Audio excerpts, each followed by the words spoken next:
오직 우리 주 예수님 믿음으로 우리가 멸망치 아니하고 오히려 영생을 얻게 하신 여호와 하나님, 그 이름을 찬송하며 영광을 올려드립니다. 오늘 거룩한 주님의 날 허락하시고 저희들 예배하는 복된 자리로 불러주심을 감사드립니다. 은혜의 보좌 앞에 저희들 담대히 나아왔습니다. 하나님의 긍휼하심을 받게 하옵시고 때를 따라 돕는 은혜를 누리게 하옵소서. 하나님 아버지, 오늘 사순절 가운데 세 번째 주의 날 아침에 십자가의 사건을 기억하기를 원합니다.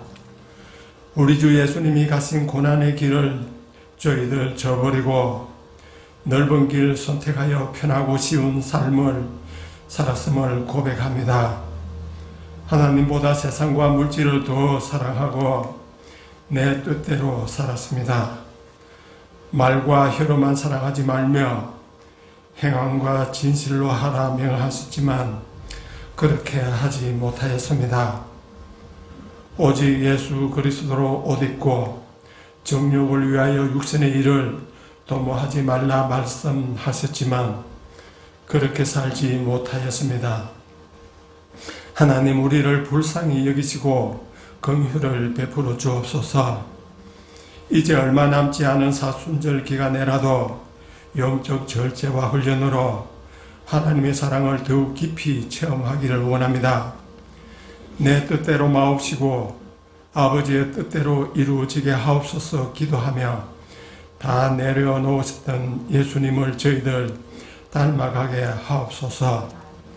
성령님의 능력으로 붙잡아 주셔서 말씀에 온전히 순종하는 예수님의 제자들 다 되게 도와주옵소서. 세상의 유혹과 어둠의 세력에 고통받는 이웃에게 빛이 되어 생명 되신 예수님을 기쁨으로 전하려 결단하는 저희 지체들 다 되게 하시옵소서. 하나님 아버지, 이 나라와 민족을 위하여 기도합니다. 코로나 이 시대에 하나님의 관심이 끊어지지 말게 하옵소서. 어느 때보다 기도가 필요한 때임을 저희들 믿습니다. 백성을 위한 기도를 쉬는 죄를 여호와 앞에 범하지 말게 하시고 의로운 길을 가르치는 그리스도인들이 날마다 불어나게 하옵소서. 자비하신 하나님 아버지, 저희들 말씀을 사모합니다. 말씀 전하실 목사님에게 성령으로 기름 부으시고 권능의 팔로 붙들어 주옵소서. 그래서 선포되는 그 말씀이 우리에게 은혜로 임하게 하옵소서. 그 말씀이 우리의 삶을 지배하도록 성령으로 역사하여 주옵소서. 이 자리에 참석지 못한 지체들 어디에 있든지 우리와 같은 은혜 누리게 하옵소서. 예배의 모든 순서가 하나님 홀로 영광되기를 원하오며 귀하신 우리 주 예수님 이름으로 기도드리옵나이다. 아멘. 요한복음 14장 12절에 있는 말씀부터 제가 읽고 우리 마지막 24절은 같이 읽도록 하겠습니다. 내가 진실로 너희에게 이르노니 나를 믿는 자는 내가 하는 일을 그도 할 것이요 또한 그보다 큰 일도 하리니 이는 내가 아버지께로 감이라. 너희가 내 이름으로 무엇을 구하든지 내가 행하리니 이는 아버지로 하여금 아들로 말미암아 영광을 받으시게 하려 함이라. 내 이름으로 무엇이든지 내게 구하면 내가 행하리라. 너희가 나를 사랑하면 나의 계명을 지키리라. 내가 아버지께 구하겠으니 그가 또 다른 보혜사를 너희에게 주사 영원토록 너희와 함께 있게 하리니 그는 진리의 영이라. 세상은 능히 그를 받지 못하나니 이는 그를 보지도 못하고 알지도 못함이라.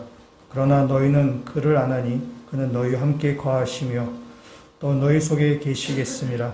내가 너희를 고아와 같이 버려두지 아니하고 너희에게로 오리라. 조금 있으면 세상은 다시 나를 보지 못할 것이로되 너희는 나를 보리니 이는 내가 살아있고 너희도 살아있겠음이라. 그날에는 내가 아버지 안에 너희가 내 안에 내가 너희 안에 있는 것을 너희가 알리라. 나의 계명을 지키는 자라야 나를 사랑하는 자니 나를 사랑하는 자는 내 아버지께 사랑을 받을 것이요 나도 그를 사랑하여 그에게 나를 나타내리라. 가룟이 아닌 유다가 이르되 주여 어찌하여 자기를 우리에게는 나타내시고 세상에는 아니하려 하시나이까? 예수께서 대답하여 이르시되 사람이 나를 사랑하면 내 말을 지키리니 내 아버지께서 그를 사랑하실 것이요 우리가 그에게 가서 거처를 그와 함께 하리라. 나를 사랑하지 아니하는 자는 내 말을 지키지 아니하나니 너희가 듣는 말은 내 말이 아니요 나를 보내신 아버지의 말씀이니라. 아멘. 말씀을 같이 암송하도록 하겠습니다. 요한복음 14장 6절 말씀. 예수께서 이르시되 내가 곧 길이요 진리요 생명이니 나로 말미암지 않고는 아버지께로 올 자가 없느니라. 요한복음 14장 6절 말씀. 아멘. 아주 우리 중요한 말씀입니다. 예수님은 하나님께로 지금 가는 길이 되시고, 그래서 우리를 생명으로 또한 진리로 인도하는 길입니다. 예수님의 그 길의 목적지는 바로 하나님이십니다. 그래서 지금 예수님은 제자들에게 자신이 지금 이렇게 세상을 떠나가서 하나님께 간다라고 지금 그렇게 말씀합니다. 그러니까 예수님이 떠나가신다고 하니까 제자들 입장에서는 지금 닭 쫓던 게 지붕 쳐다보는 그런 꼴이 되는 것입니다. 제자들은 예수님께 기대하는 바가 있습니다. 예수님을 통해서 뭔가 그들의 어떤 욕망을 충족시키고자 하지만 예수님 자꾸 죽는다, 떠나가신다 하니까 제자들은 그들의 기대와 다르기 때문에 좌절하기도 하고 또 근심하기도 하고 또 여러 가지 마음이 찹찹하기도 합니다. 그때 예수님께서 하시는 말씀이 지금 마지막 강화에 쭉 그 면면이 흐르는 것이 뭐냐면은 우리가 암송했던 14장 1절의 말씀. 너희는 마음에 근심하지 말라. 하나님을 믿으니 또 나를 믿으라야죠. 그러니까 너희는 근심하지 마라. 예수님께서. 내가 지금 너희를 떠나가는데 내가 지금 근심하고 걱정하는데 너 근심하지 말아라. 하나님을 믿고 또 나를 믿으면 된다. 라고 지금 예수님께서 말씀하시죠. 그래서 이 마지막 강화, 지금 14장, 13장부터 시작하는 이 마지막 강화에 그 기본에 흐르는 것은 뭐냐면 저희들이 근심하는 가운데 있습니다. 근심하는 가운데 예수님께서 근심하지 말라라는 그 지금 말씀하십니다.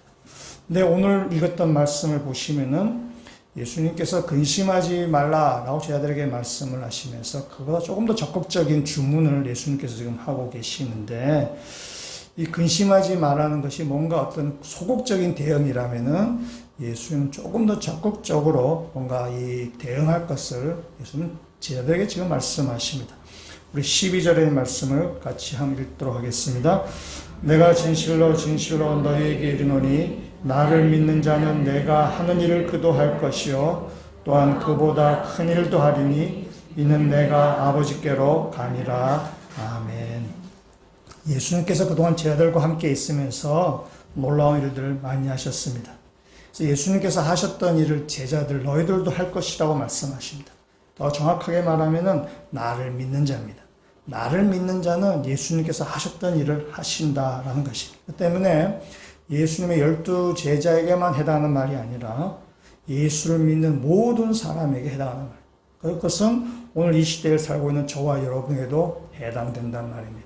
그래서 예수를 믿는 사람은 예수님이 행했던 일을 하신다라는 거예요. 예수님이 하셨던 일을 우리도 한다라고 하니까 예수님께서 병자를 고치시고 무리를 걸어가시고 귀신 들린 자를 쫓아내시고 뭔가 기적을 일으켰었던 일을 우리도 할 수 있다라는 그런 내용이 아니라 예수님이 이 땅에서 하셨던 일들은 하나님 나라가 이 땅에 임함을 하나님 나라가 성취됨을 보여주셨던 그런 일들이에요. 그래서 우리들도 이 땅 가운데 예수님이 하셨던 일들, 이 땅 가운데 하나님의 일을 우리도 하나님 나라 이 땅에 임하는 일을 우리도 한다는 것입니다.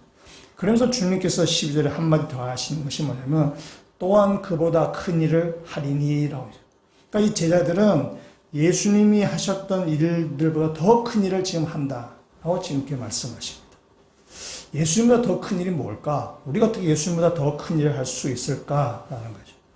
근데 그 다음 구절이 뭐냐면 또한 그보다 더 큰 일을 하리니 이는 내가 아버지께로 감이라. 그러니까 예수님께서 아버지께로 떠나가시기 때문에 너희들은 더 큰 일을 하게 된다 라는 그 말씀입니다. 한번 생각해 보겠습니다.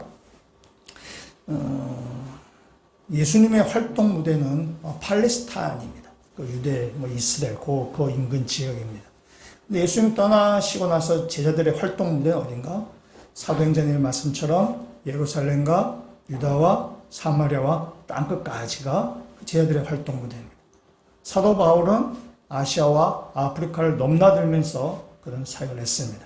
오늘 이 시대에도 우리 선교사님들이 아프리카나 동남아시아, 남아메리카 대륙까지 그 오지에까지 가서 이렇게 복음을 전하게 됩니다. 그러니까 예수님 때보다 활동 범위가 훨씬 더 넓어진 것입니다. 더 큰 일을 지금 하고 있는 것이죠. 또 예수님께 구원받은 예수님 때 예수님이 계실 때 구원받은 사람이 몇 사람쯤 되겠습니까? 예수님께 구원받은 사람이 많은 사람이 예수님을 따라다녔는데 그들이 예수님을 따라다닌 이유는 자기들 욕심 때문에 예수님을 따라다녔어요. 자기가 뭔가 목적을 이루기 위해서, 로마로부터 독립을 얻기 위해서, 아니면 자기의 어떤 문제를 해결하기 위해서 예수님을 따라다녔습니다. 그래서 예수님이 십자가에 있을 때에 많은 무리들은 예수를 십자가에 못 박으라고 그들은 했고, 또 제자들은 십자가 앞에서 다 도망을 가버렸습니다. 그러니까 예수님 당시에 구원받은 사람은 거의 없다고 해도 과언이 아닙니다. 예수님 돌아가시고 나서 있습니다. 예수님 당시에 있을 때는, 활동하실 때는 구원받은 사람이 거의 없다고 해도 과언이 아닙니다. 예수님이 떠나가시고 나서 제자들은 어떠했는가? 사도행전에 가시면 사도행전 2장 41절에 이렇게 말하고 있습니다. 그 말을 받은 사람들은 세례를 받음에 이날의 신도의 수가 3,000이나 더하더라. 4장 4절 보면은 말씀을 들은 사람 중에 믿는 자가 많으니 남자의 수가 5,000이나 더였더라. 그러니까 사도행전 이 말씀은 베드로의 설교를 듣고 사람들이 반응해. 베드로의 설교를 듣고 3,000명이, 5,000명이 회심하고 지금 돌아온 것입니다.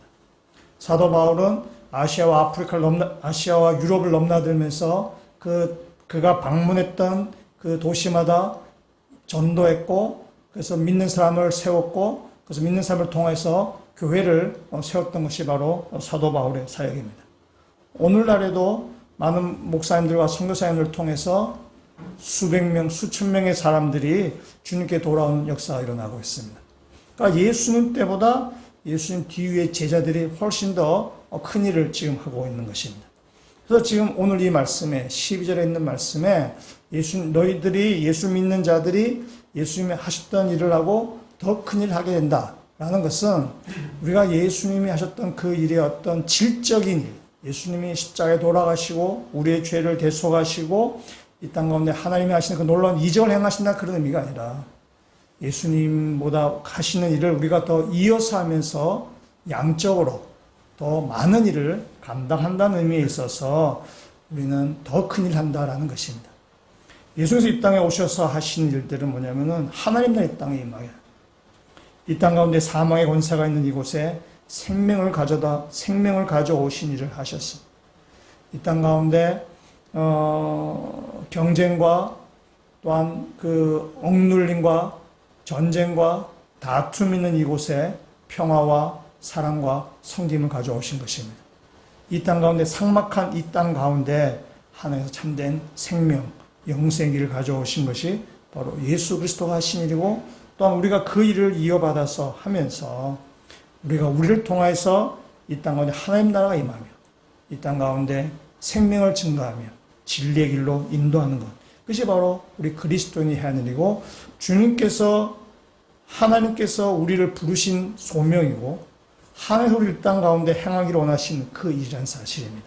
그래서 우리가 큰 일을 한다는 의미는 놀라운 일을 한다는 그런 이야기가 아니라 주님께서 하셨던 일을 그대로 이어받아서 더 많은 사람에게, 더 많은 지역에, 더 많은 열매를 맺어가는 일, 그것이 바로 우리가 해야 될 일이고 주님께서 우리를 땅에 부르신 이유고 하나님의 자녀로 삼으신 일이라는 사실입니다.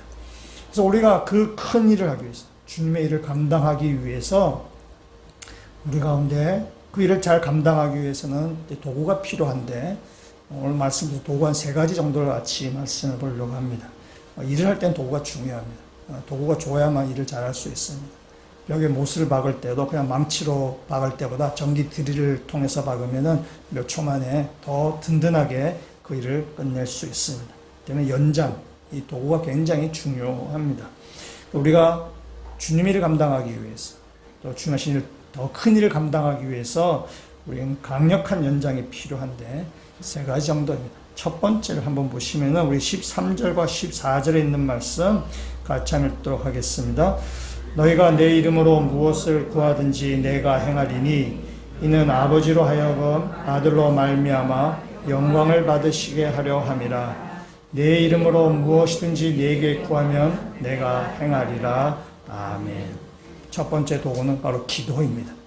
우리가 하나님 주님의 일을 더 감당하기, 이 땅에 하나님 나라를 임하게 하기 위해서 우리의 강력한 도구 첫 번째는 기도입니다. 이 기도는 제자들의 특권입니다. 이 세상을 창조하시고 이 세상의 주인이시며 역사의 주관자이신 저 높은 곳에 계신 그 하나님, 우리와는 다른, 우리 피조물과는 근접할 수 없는 그 창조주이신 그 하나님을 우리는 아버지라 부를 수 있는 것입니다. 아빠라고 부를 수 있는 것입니다. 그래서 이 아들은 아버지에게 무엇이든지 구할 수 있어요. 아들은 아버지에게 무엇이든지 구하면 아버지는 이렇게 들어주시는 것이죠. 그래서 기도는 하나님의 백성의 특권입니다. 아버지에게 우리가 무엇이든지 구할 수 있다는 거죠. 그 앞에 가서 우리가 좀 버르장머리 없이 해도 아버지 다 이렇게 받아주신다는 측면. 기도는 하나님의 백성의 특권입니다. 근데 오늘 말씀을 보시면 뭐냐면 내 이름으로 무엇이든지 구하면은 주님께서 다 행하시겠다라고 말씀하십니다. 이 말씀 오해하시면 안 됩니다. 이 말씀은 내가 일상에서 필요로 하는 것을 무엇이든지 구하면 다 들어주신다라는 그런 말이 아닙니다. 내가 요구하는 것을 들어주신다는 것이 아니라 주님의 이름으로 구하는 것, 그것을 주님께서 들어주신다라고 말씀을 하시는 것입니다. 미국 뉴저지주에 캐지라는 곳이 있어요. 그곳에 자비의 마을이라는 하나의 공동체가 있는데 알코올 중독자를 위한 공동체입니다. 거기에 윌리엄 로우라는 사람이 그의 아들과 함께 또 그의 손자와 함께 그 공동체를 만들었어요. 그래서 알코올 중독자에게 복음을 전하고 그들이 그 알코올에서부터 이제 좀 해방이 되어서 좀 갱생의 삶을 살 수 있도록 마련한 하나의 그 공동체입니다. 이 윌리엄 로우의 그 사역이 이렇게 좀 귀해서 그 지역, 뉴저지 지역에 전체 삶이 많이 알게 되고, 그래서 거기 있는 사람들 누구나 다 그를 존경했습니다. 왜냐면 그 참 힘든 사역이잖아요. 힘든 사역이고, 우리나라 돈 안 되는 사역이죠. 힘든 사역을 혼자만이 아니라 그의 아들, 그의 손자, 3대에 걸쳐서 그를 할 정도이기 때문에 그 동네 사람들이, 그 지역에 있는 사람들이 존경하지 않을 수가 없는 것입니다. 어느 날 한 알코올 중독자가 거기 도저히 살기 힘들다 생각을 하고 거기를 탈출했습니다. 탈출해서 그 가까운 술집에 들어갔습니다. 술집에 들어가서 그 술집 주인이 이야기했습니다. 나는 저 자비의 마을에서 나왔는데 지금 돈이 한 푼도 없다. 돈이 한 푼도 없는데 그 윌리엄 로우의 이름으로 내 술 한 병만 달라라고 얘기했어요. 그러니까 술집 주인이 그 말 듣고 이렇게 대꾸를 했는데 그 대꾸 굉장히 유명한 대꾸가 되어버렸어요. 지금 술 달라고 얘기했냐? 당신이 술 달라고 했는데 누구 이름으로 얘기했냐? 당신이 윌리엄 로우라고 얘기를 했는데 우리가 알고 있는 그 사람이냐? 자비의 마을 만든 그 사람을 당신이 그 이름을 들고 지금 술 내가 달라 얘기했냐? 아, 그렇다고. 네, 윌리엄 로우의 이름을 걸고 술 한 병만 달라고 얘기하니까 윌리엄 로우라는 사람은 당신 같은 사람을 위해서 그 자비의 마을을 만들었고 그 사람은 당신 같은 사람이 좀 새 사람이 되기 위해서 그 일을 하는데 당신이 지금 그 로우의 이름을 걸고 내한테서 술을 달라고 이야기하느냐? 나는 윌리엄 로우의 이름을 아는 사람이 내 술집에서는 내가 술을 도저히 팔 수가 없다라고 얘기해요. 그러니까 이 윌리엄 로우라는 이름과 술하고는 어울리지 않는다는 것입니다. 그 이름을 걸고 술을 달라? 말도 안 되는 소리 하지 마라 라는 이런 것이죠. 우리가 예수의 이름으로 기도한다 합니다. 우리 예수님의 이름으로 기도를 또 하기도 합니다. 근데 우리가 예수의 이름을 걸고 기도를 하지만 그 기도에 있어서의 많은 부분은 우리의 욕심을 채우는 경우가 많이 있을 수 있다는 것입니다. 이름은 예수 이름을 걸고 하지만은 그 실제 내용은 예수의 이름과 전혀 관계가 없는, 우리 예수 이름을 욕되게 하는 내 욕망과 내 욕심을 채우는 기도가 할 수 있다는 것입니다. 여러분, 기도를 할 때 예수님의 이름으로 기도합니다라고 할 때는 그 예수님의 이름과 그 기도의 내용은 어울려야 됩니다. 그 기도의 내용은 예수님의 성품과 그와 어울리는 기도 내용, 그 인격과 어울리는 것으로 해야 됩니다. 근데 우리는 예수님의 이름으로 기도하면 예수님의 이름을 들먹거리지만은 정작 그 안에는 예수님의 인격과 성품과 사역과는 관계없는 내 욕망과 내 욕심을 강구할 때가 많이 있습니다.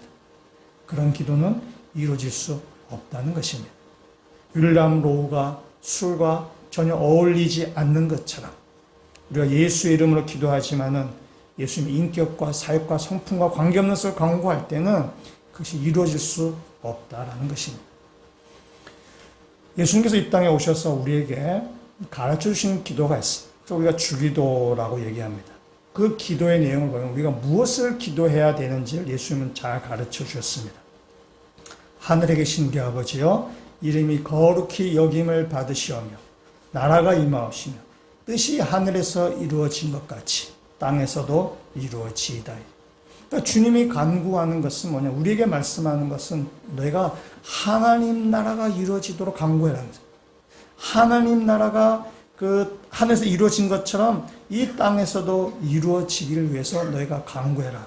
주님께서 그렇게 말씀하시고 우리에게 그렇게 기도하라고 말씀하시는 것이에요. 그러니까 예수님이 땅에 오셔서 하신 사역은 딱 하나입니다. 하나님 나라입니다. 이 땅에 하나님 나라가 이루어지도록 하나님의 통치가 이 땅 가운데 이루어지기를 주님께서는 그 사역을 하신 것이고 또 내가 그것을 위해서 기도하라라는 것입니다. 그것이 주님께서 우리에게 가르쳐주신 기도의 내용이에요. 그래 기도하라는 것입니다.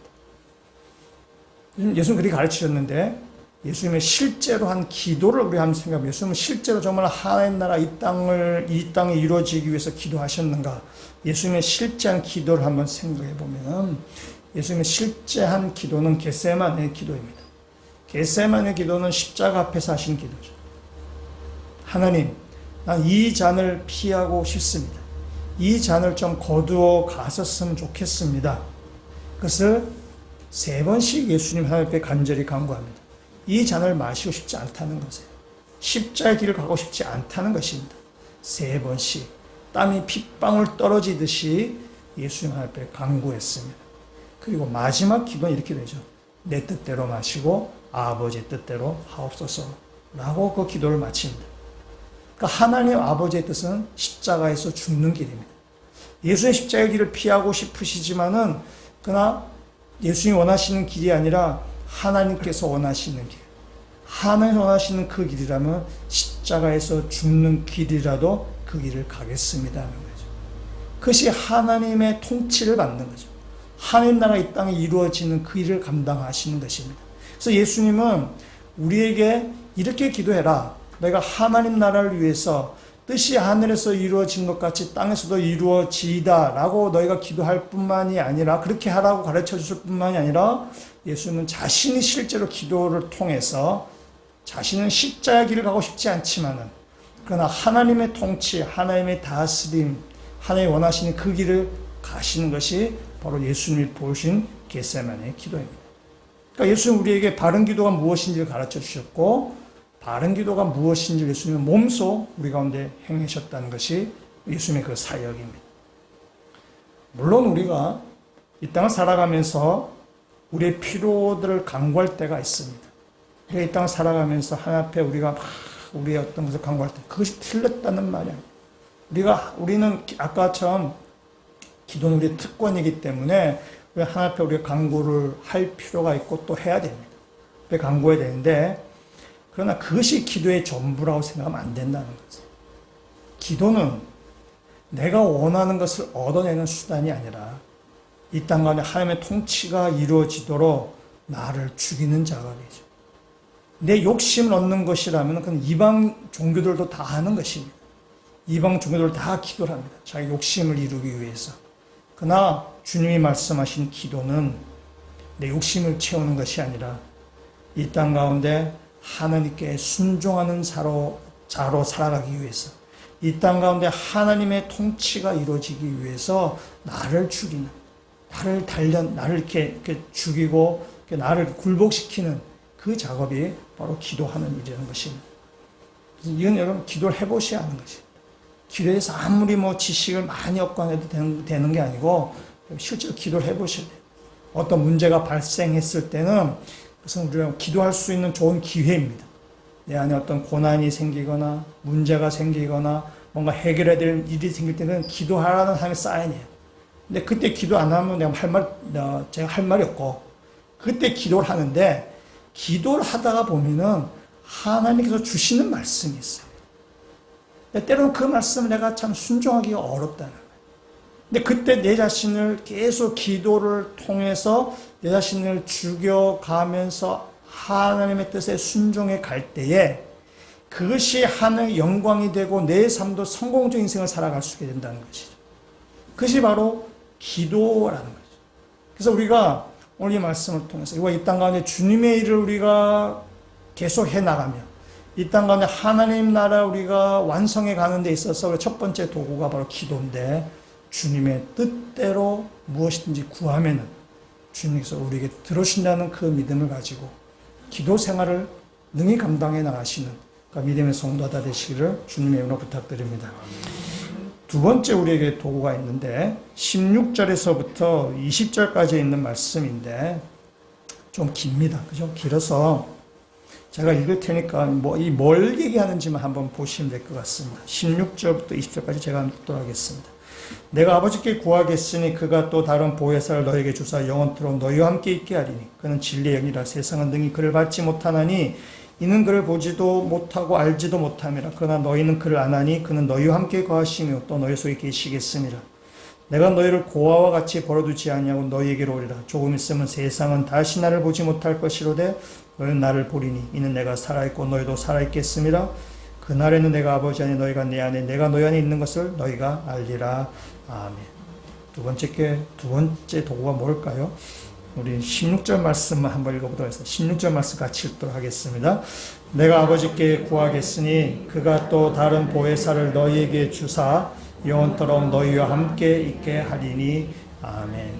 예수님께서 떠나가시면서 우리에게 무엇을 주신다고 말씀하시죠? 보혜사를 주시겠다고 말씀하세요. 성령을 주시겠다고 말씀하십니다. 그래서 이 성령에 대해서는 다음 주일에 우리가 보도록 하겠습니다. 오늘 맛보기나마 잠시 성령 언급하는 것은 굉장히 중요하다라는 뜻입니다. 성령 굉장히 중요해서 다음 주 한 번 더 성령에 대해서만 같이 말씀을 나누고자 합니다. 이번 주에 우리가 암송 구절을 제가 14절, 15절로 정했습니다.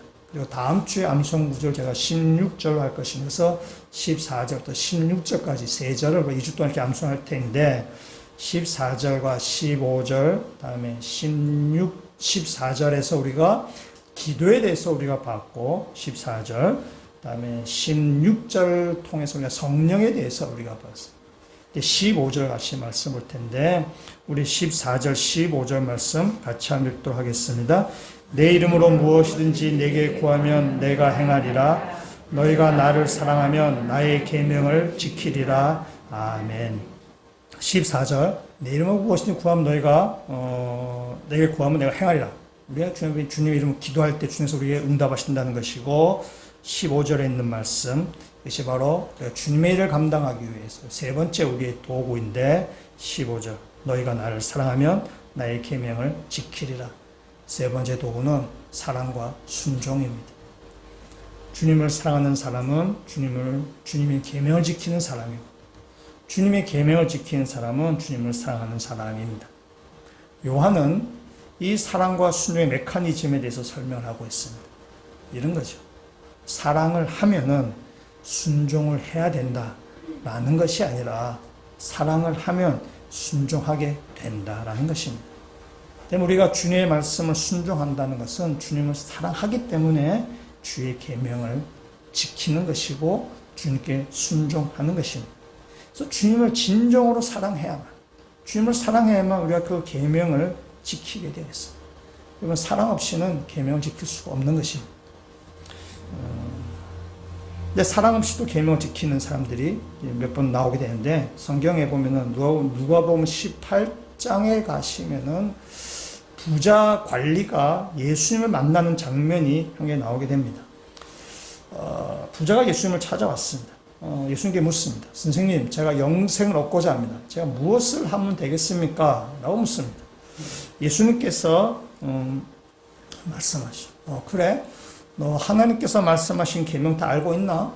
가난하지 말라, 뭐 살인하지 말라, 도둑질하지 말라, 뭐 부모를 공경하라. 너 그런 계명 다 잘 알고 있나? 했다마는 예수님 그 말씀하시는 내가 계명을 지키면은 영생을 얻는다. 이제 이 말씀이실 것입니다. 이 부자가 이야기합니다. 그런 거라면 제가 자신 있습니다. 저 어릴 때부터 그 계명을 저는 잘 지켰습니다.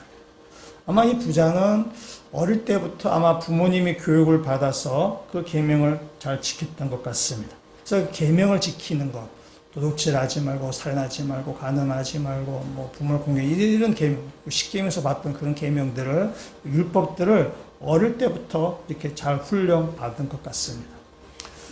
저는 모태신앙이에요. 저는 모태신앙이어서 어릴 때부터 신앙 훈련 잘 받았어요. 그래서 저는 여기 이제 중간에도 예수 믿으신 분들이 이제 힘들어하는 것들 중에 하나가 뭐냐면은 11조 헌금 생활하는 것, 반감을 많이 가지고 계시죠.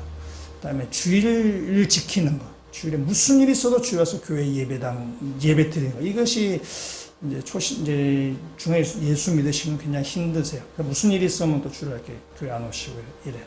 근데 저는 모태신앙이기 때문에 목사이기 전에, 여러분들 모태신앙 계신 분들 아시지만은 그런 것에 대해서 잘 훈련되어 있습니다. 주일 예배 웬만하면 안 빠집니다. 어떤 일이 있더라도 주일 예배를 딱 지킵니다. 항상 우선순위가 되어 있어요. 11조 생활 거기서 잘 하고 있어요. 뭐 돈이 안 아까워서가 아니라 그것이 잘 이렇게 어릴 때부터 잘 훈련이 되어 있는 거죠. 어릴 때부터 이렇게, 그러니까 이 세뇌교육이 무서운 거예요. 세뇌교육 이렇게 세뇌교육 잘 받아서 이렇게 잘 하고 있어요. 그러니까 이 부자가 그런 거죠. 어릴 때부터 신앙 훈련을 잘 받아서 계명을 잘 지키고 있어요. 근데 이 부자는 지금 그렇게 얘기하는 거죠. 그런 계명이라면요, 저는 어릴 때부터 잘 지켰습니다라고 얘기하죠. 지금 예수님 앞에서 계명을 지키는 것을 그냥 자랑 삼아 지금 얘기하고 있는 거예요. 여러분, 계명을 지키는 일이 자랑할 만한 일인가요? 주님의 말씀에 순종하는 것이 뭐 자랑할 만한 일인가요? 제가 아까 뭐 주일을 잘 지키고 11조 생활, 어디 가서 자랑할 만한 일인가요? 어디 가서 뭐 한번 상 줄 만한 일인가요? 그건 결코 자랑할 만한 일이 아닙니다. 자랑을 할 수 있는 일도 아닙니다. 이 부자는 지금 예수 앞에서 굉장히 자랑 삼아요. 나 그런 일이라면 어릴 때부터 잘 지켰습니다. 나 문제 없습니다. 이렇게 얘기하죠. 요새 그 말을 다 듣고 있다가 그 부자 허위 의식을 찌르면서 아킬레스건을 딱 건드립니다.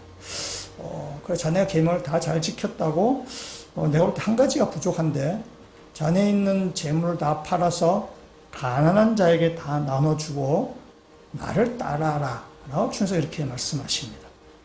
그러니까 여러분, 계명은, 하나님의 계명은 크게 두 가지죠.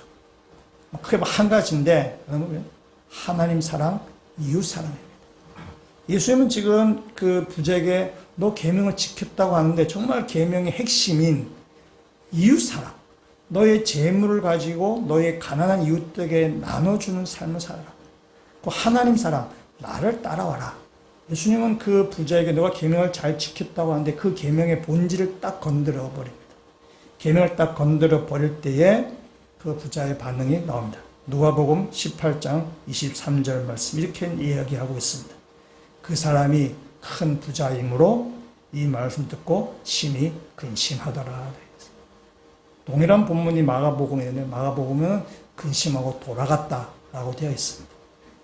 이 부자는 계명을 잘 지켰다고 하지만은 예수님이 정말 하나님의 계명의 핵심을 딱 건드릴 때, 하나님 사랑, 이웃 사랑 건드릴 때에 이 부자는 근심했다는 거죠.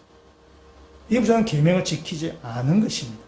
그러니까 계명을 지킨다고 하지만은 자기가 지킬 수 있는 범위 내에서, 자기가 기준이 되어서 그러니까 자기가 할 수 있는 범위 내에서만 지키면서 그것이 내가 계명을 다 한 것인 것처럼, 이렇게 하면 내가 영생을 얻을 수 있는 것인 것처럼 생각한 것입니다. 그러니까 다시 말하면 이 부자에게는 하나님을 사랑하는 마음이 없는 것이에요. 사랑에 대한 정의가 여러 가지가 많이 하실 수 있는데 그 중에 참 의미 있는 정의는 저는 이렇게 생각해요. 사랑은 아낌없이 주는 나무라는 것이 저는 그 말에 동일합니다. 사랑은 아낌없이 주는 거예요. 내가 있는 것을 다 이렇게 퍼주는 것입니다. 그리고도 아깝다고 생각이 들지 않는 거예요. 다 퍼주고 더 퍼줄 것이 없는가라고 생각하는 것이 그것이 사랑이죠. 다 퍼주고 나서 또 저 사람이 어떻게 쓰든지 간에 원망하지 않는 거죠. 사랑은 내 거 다 이렇게 내어주는 것입니다. 근데 이 부자는 내 것을 다 내어주라고 했을 때에 이 부자는 망설이게 되는 것이죠. 그래서 예수님은 이렇게 말씀하세요. 그 다음에 18장 24절 25절 말씀 이렇게 얘기합니다. 우리 같이 한번 읽어보도록 하겠습니다. 예수께서 그를 보시고 이르시되 재물이 있는 자는 하나님 나라에 들어가기가 얼마나 어려운지 낙타가 바늘기로 들어가는 것이 부자가 하나님 나라에 들어가는 것보다 쉬우니라. 아멘. 부자가 이 하나님을 사랑했다면 예수의 말씀 기껏 순종했을 것입니다. 그러나 이 부자는 근심했다 그랬죠. 하나님의 계명 앞에서 근심한 거예요. 왜냐하면 부자는 계명보다 물질을 더 사랑한 것입니다. 하나님보다 자신의 재산을 더 사랑한 것이에요. 그래서 주님께서 말씀하시냐, 부자가 하나님 나라에 들어가는 것이 낙타가 바늘기 들어가는 것보다 더 어렵다라고 얘기하는 거예요. 지금 불가능한 얘기를 한다는 거죠. 부자는 하나님보다 재산을 더 사랑하기 때문에 하나님 앞에서 하나님의 나라를 위해서, 하나님의 일을 위해서 그가 자신을 드러낼 수 없다라는 것을 지금 지적하고 있는 것입니다. 우리들도 마찬가지예요. 우리가 주님의 계명을 지켜야 되는데 계명을 지키기가 어려운 이유 중에 하나는 뭐냐면은 주님보다, 계명 말고 주님보다 다른 것을 더 사랑하면은 주님의 말씀에 순종하기가 어려워지는 거죠. 우리가 주님을 사랑하면은 주님의 계명을 그런데 그렇게 무거운 것이 되지 않는데 주님보다 다른 것을 더 사랑하기 때문에 이걸 저울질을 해서 더 사랑하는 것을 기울기 때문에 주님의 계명이 부담되고 무겁고 근심하고 결국엔 불순종하게 된다는 것입니다. 근데 주님의 계명을 지킨다는 것은 뭐냐? 주님을 사랑한다는 거예요. 주님을 사랑하면은 그의 계명도 우리가 순종하게 되게 되는 것입니다. 마음을 열어주는 101가지 이야기에 나온 내용인데 헤럴드 블룸필드라는 어떤 의사가 그 아버지에 대해서 쓴 이야기입니다. 이 아버지는 악성 췌장암에 걸려서 한 6개월밖에 남아있지 않습니다. 굉장히 절망적인 상황입니다. 면회도 금지된 병원에서 그 독방에서 응급처치를 받으면서 지금 하루하루를 죽음과 싸우고 있는 그런 중입니다. 이 블룸필드는 어려서 그 아버지에 대해서 별로 좋지 않은 감정을 가지고 있습니다. 아버지는 굉장히 완고하고 고지식하고 또 감정도 이렇게 아주 메말라 있어서 자녀들에게 별로 애정 표현을 잘 하지 않았습니다. 자식의 말도 잘 들어주지 않습니다. 항상 아버지 자기 주장대로 고집스럽게 밀고 나갔습니다. 그래서 이 어릴 때부터 아버지만 생각하면은 막 가슴에서 막 분이 차올라와서 도저히 참을 수가 없게 되었습니다. 그래서 아버지를 떠나서 멀리 떨어져서 생활하면서 겉으로는 아버지와 아들의 관계이지만은 그러나 속으로는 전혀 아버지 아들의 관계가 아닌 그냥 형식적인 그런 관계만 이렇게 된 것입니다. 근데 이제 아버지가 이제 6개월밖에 남지 않았다는 그 소식을 듣고는 이 아버지를 바라보는 이 아들의 마음에 좀 변화가 생긴 것입니다. 죽음을 앞에 두고 있으니 그런 마음이 생겼겠죠. 그래서 아버지가 떠나가기 전에 좀 서로의 마음을 좀 나눌 수 있는 그럼 좋겠다라는 생각에서 뭘 할까 이렇게 생각을 하다가 안아주는 것, 포옹을 이제 허그를 하는 것으로 해야 되겠다라고 생각을 했습니다. 그래서 어느 날 병문안을 가서 아버지를 해서 말했습니다. 아버지, 제가 진정으로 아버지를 사랑하고 싶어요. 사랑합니다. 사랑하고 싶어요. 라고 하면서 아버지를 이렇게 껴안아줬습니다. 근데 아버지 입장에서는 당황스럽잖아요. 한 번도 그래 해본 적이 없는데 아들이 이렇게 포옹을 하니까 이 몸이 긴장되고 머리는 뒤로 확 젖히고 뭐 캥거루 싸움하듯이 머리 확 뒤로 제치고 몸도 이렇게 더 뻣뻣해지고 뭐 굳이 안기려고 하지 않는 것입니다. 아들은 그래도 시간 날 때마다 병문안 갈 때마다 그 아버지를 좀 이렇게 계속 이렇게 안았습니다. 전혀 아버지는 변화가 일어나지 않습니다. 계속 몸이 뻣뻣한 가운데 있습니다. 그 어떨 때는 아버지를 다시 이렇게 안으면서 아버지 저기 좀 팔도 좀 올려보세요. 제 팔 좀 이렇게 꼭꼭 껴안아 보세요. 라고 막 이렇게 얘기를 합니다. 이제 그렇게 몇 달을 그렇게 하니까 이제 아버지가 조금씩 이렇게 나아지기 시작하는 것입니다. 나중에는 아버지가 아들을 먼저 이렇게 포옹할 정도까지 이렇게 바뀌게 됐습니다. 그러면서 두 사람의 그 애정과 그 어떤 이렇게 감정이 서로 이렇게 막 이렇게 이제 좋아지게 되었습니다. 200번째로 포옹한 어느 날, 그때 아버지가 아들에게 말했습니다. 얘야, 나도 너를 사랑한다라고 했어요. 그러니까 아들도 아버지, 저도 사랑해요. 이 아들 입장에서는 평생 한 번도 들어보지 못했던 말을 이 아버지에게서 이 사랑의 표현을 듣게 된 것입니다. 하나님과 우리 사이를 한번 생각해 보면은 하나님은 우리를 여러 번 안아주셨습니다. 200번 뿐이 아니라 2000번도 2만 번도 넘도록 우리를 계속 안아주셨습니다. 하나님께서 처음에 우리를 안아주실 때 우리는 뻣뻣했어요. 하나님 안기기를 우리는 싫어했고, 그래서 고개도 우리는 뒤로 제끼고 그걸 이렇게 안기를 거부하고 그랬습니다. 그 하나님 포기하지 아니하시고 우리를 20번, 200번, 2000번, 2만 번 수없이 안아주셔서 비로소 이제 우리가 하나님의 사랑을 알고 이제 우리도 주님 사랑합니다. 주님 저도 감사해요. 라는 그 말 우리가 할 수 있게 된 것입니다. 주님께서 우리를 사랑하실 때 끝까지 사랑하셔서 우리를 포기하지 아니하고 사랑하셔서 우리도 이제 주님을 사랑합니다. 라는 말이 우리에서 나오게 되는 것입니다. 여러분 잘 아는 누가복음 15장에 탕자 비유가 있습니다. 아들이 아버지 재산을 다 이렇게 칼취라고 할 정도로 이렇게 빼앗아 가갖고, 근데 그를 가지고 사업을 잘한 것도 아니고 다 탕진해 버렸어요. 다 탕진하고 허랑방탕에 살다가 폐인이 되어 버렸어요. 폐인이 되고 나서야 아들은 아버지가 아버지 집에 있을 때가 좋았다는 것을 깨닫고 아버지 앞에 큰 죄를 지었다는 사실을 깨닫고 뉘우쳤습니다. 그래서 이 아들이 아버지에게 그냥 야단 맞을 각오를 하고 죽을 각오를 하고 아버지 집으로 다시 돌아오게 됩니다. 왜냐하면 더 이상 갈 데가 없기 때문에 아버지 집에 돌아오게 됩니다. 아버지가 멀리서 아들이 오는 것을 봤습니다. 아버지는 보선발로 그 아들을 쫓아나갑니다. 그리고 아들을 한마디도 꾸중하지 아니하고 그 아들을 이렇게 안아줍니다. 안아주면서 얘기하죠. 이는 내 잃어버렸던 아들이다. 죽었던 자가 다시 돌아왔다. 라고 하면서 잔치를 이렇게 베풀어 줍니다. 아버지는 아들을 안아주는 거예요. 버르장머리 없는 아들이에요. 우리는 싸가지 없는 아들이고 완전히 호로자식입니다.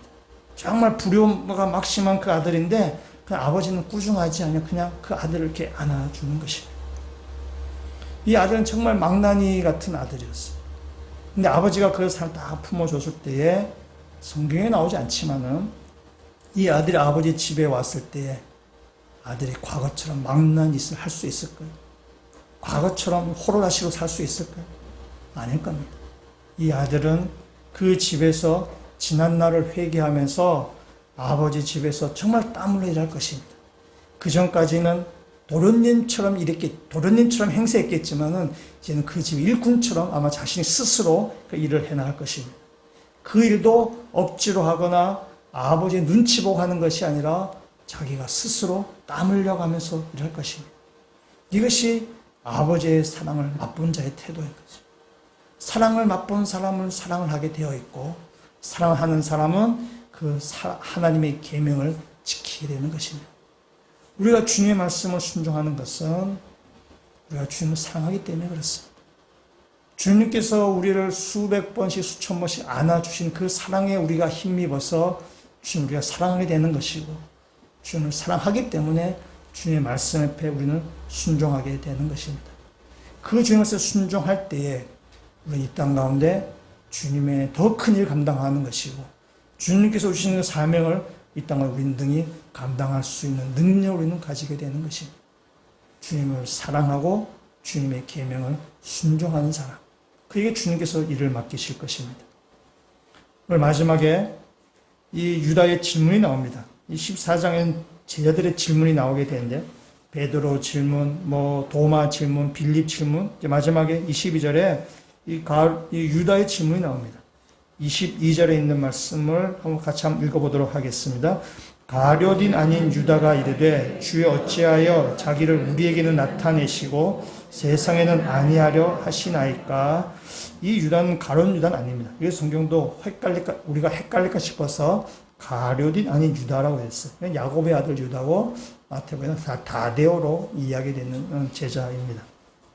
이 유다가 주님에 던졌던 질문, 주님 어찌하여 자기를 우리에게 나타내시고 세상은 아니하려 하십니까? 이 질문은 앞서서 예수님의 형제들이 예수님께 던졌던 질문과 같은 내용입니다.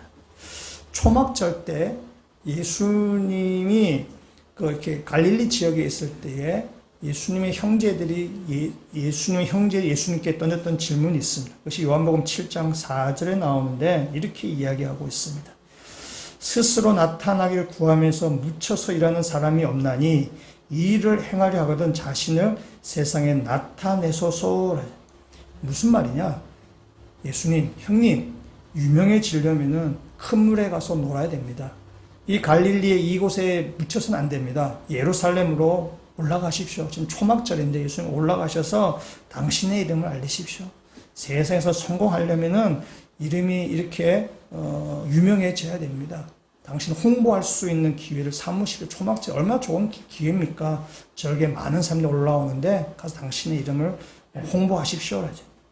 그때 이 예수의 형제들에 대한 요한의 평가가 나옵니다. 그 다음 구절, 요한복음 7장 5절 이렇게 이야기하고 있습니다. 같이 한번 읽도록 하겠습니다. 이는 그 형제들까지도 예수를 믿지 아니함이러라. 아멘. 믿음이 없다라고 얘기하는 것입니다. 믿음이 없는 질문이라고 얘기하는 거죠. 때문에 이 예수의 형제들의 질문, 또한 여기 나오는 유다의 질문, 이거 다 영적인 소경으로 믿음이 없는 사람이 하는 질문이, 이런 질문이 믿음이 없다라고 지금 성경은 지금 이야기하고 있습니다. 근데 이런 생각은 우리들도 합니다. 우리들도 하는 거죠. 하나님, 교회가 더 커져야 됩니다. 교회가 더 커져서 세상 가운데 하나님 영광을 드러내야 됩니다. 하나님, 교회가 또 숫자가 많아지고 또 건물도 아주 멋있어지고 또 교회에 아주 유명 인사들이 많이 와서 이 세상 가운데 하나님의 이름을 더 드러내야 됩니다. 그것이 주님의 일을 하는 것입니다. 주님을 기뻐하신 일입니다라고 우리 사람들은 생각하기 쉽습니다. 뭔가 큰 일을 하기 위해서, 주님께서 맡겨주신 그 일을 감당하기 위해서 교회가 더 유명해져야 되고, 교회가 더 커져야 되고, 교회가 더 이름이 더 세상 가운데 날려야 된다라고 사람들이 생각하기 쉽습니다. 그게 주님의 일을 하는 것이라고 생각해요. 여러분, 그렇게 생각한다면 교회는 정말 큰 일입니다. 그렇게 생각하면 안 되는 거죠. 그래서 교회는 더 이상 소망이 없게 되는 것입니다. 여러분, 큰 교회, 숫자가 많은 교회만 하나님이 역사하는 것이라면은 지금도 한두 명을 붙들고 씨름하는 작은 교회, 농촌에 있는 교회, 저 선교지의 오지에서 참 이게 몇 명 안 되는 그 부족들을 붙들고 씨름하는 그 하나님은 없단 말인가요? 그렇지 않습니다. 하나님은 큰 교회를 통해서 일하실 수도 있으시지만은 하나님은 작은 교회를 통해서도 얼마든지 일하실 수 있는 것이. 때문에 우리들의 생각이 너무 세속적인 생각, 세상에 뭔가 힘을 가지고 세상에 뭔가 이렇게 이름을 알려서 뭔가 그것이 주의를 한다는 것이 얼마나 믿음 없는 이야기인가. 교회만이 아니라 우리의 인생도 마찬가지. 내가 세상에서 뭔가 출세하고 세상에서 내가 뭔가 높은 지위에 올라가야만 하나님 영광을 드러내는 일이다. 그래서 나의 욕심이라는 거죠. 하나님 꼭 그렇게 일하시는 분이 아니시라는 사실입니다. 하나님께서 일하시는 방법은 이런 것이에요. 23절에 있는 말씀입니다. 우리 23절 말씀 같이 한번 읽도록 하겠습니다. 예수께서 대답하여 이르시되 사람이 나를 사랑하며 내 말을 지키리니 내 아버지께서 그를 사랑하실 것이요 우리가 그에게 가서 거처를 그와 함께 하리라. 아멘. 여기에 말하는 이 거처라는 단어는 14장 할 때 말씀드렸는데 신약에 두 군데밖에 나오지 않습니다. 14장 2절과 여기에만 나온 단어입니다. 때문에 이 거처는 주님께서 거처를 내가 이렇게 준비하러 간다라고 말씀하시는데 이 거처는 공간을 이야기하는 것은 아닙니다. 공간을 이야기하는 것이 아니라 오늘 23절 잘 나타나 있는데 이런 것입니다. 하나님이 거하시는 곳은 어딘가? 하나님의 말씀을 지키는 곳, 하나님을 사랑하고 그의 계명을 지키는 그곳에 하나님과 예수님이 거처를 삼으신다는 것입니다. 그러니까 하나님을 사랑하고 주의 계명을 지키는 사람 가운데 하나님이 같이 계시겠다라고 말씀하시는 것입니다. 하나님을 사랑하고 그의 계명을 지키는 그 교회 가운데, 하나님을 사랑하고 그의 계명을 지키는 그 성도 가운데 하나님은 거처 삼으셔서 그와 함께 하시고 그와 함께 주님이 하셨던 그 큰 일을 해 나가실 것을 주님께서 지금 말씀하고 계십니다. 주님께서 우리에게 이 땅에 보내신, 저와 여러분 이 땅에 보내신 목적이 있습니다.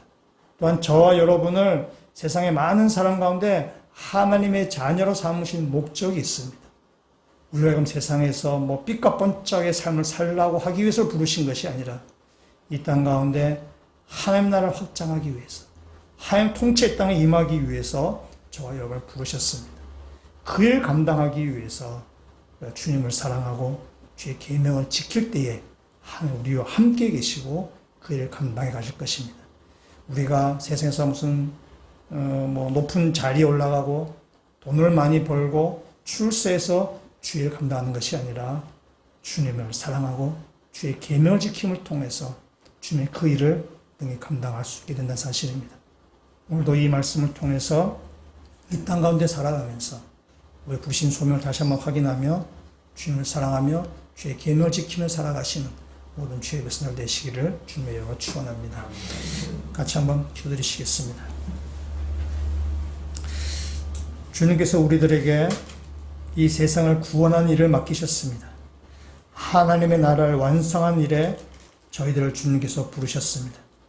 우리가 무슨 능력이 많은 사람들도 아니고 우리가 실력이 뛰어나는 사람들도 아니고 재주가 많은 사람들도 아니지만 주님께서 우리를 부르셔서 당신의 일을 맡기셨습니다. 우리의 능력이라는 것이 아니라 주님을 사랑하고 주의 계명을 지키고 주님께 간구함을 통하여서 이 땅 가운데 하나님 나라를 완성하는 일 앞에 귀하게 쓰임받는 모든 믿음의 성도가 되게 하시고 그를 감당하는 교회가 되도록 저희를 주님께서 지켜주시옵소서. 감사드리며 예수 그리스도 이름으로 기도합니다. 아멘.